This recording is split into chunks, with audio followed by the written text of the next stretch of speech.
রাজধানীর কল্যাণপুর পোড়াবস্তির ঘরগুলো এখন শুধুই ধ্বংসস্তূপ। হাউস বিল্ডিং রিসার্চ ইনস্টিটিউটের এই জায়গায় প্রায় ৪০ বছর ধরে ঘুপড়ি ঘরে বাস করছেন বস্তিবাসী।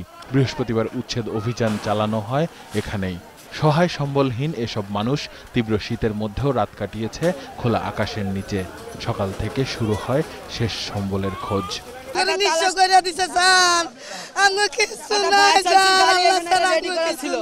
লাল পিতা আমার কি করছে ধাক্কা দিয়ে হালায়া ধাক্কা দিয়ে হালায় মেজবাতিতে আগুন ধরা দিছে স্যার। আগুনটা লাগাইছে এখানে স্থানীয় সন্ত্রাসী। ঘর হারিয়ে অনেকেই ঠাঁই নিয়েছেন পাশের রাস্তায়। খেটে খাওয়া মানুষেরা কোথায় থাকবে? গাছতলায়, স্কুলের মাঠে থাকে। এই দুরবস্থা দেখে সবাই কাঁদে। আমরা কই যাবো, যাওয়ার কোনো পথ আমাদের নাই।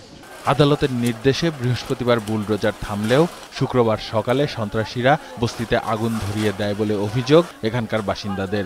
পানি বন্ধ করে দিয়েছে, কারেন্ট বন্ধ করে দিয়েছে, আমাকে কিছুই নেই। পোলাপানে রিক্সা চালায়, আমি হয়তো একটা কাজ করি, 5 কেজি চাইলে পয়সা হয়।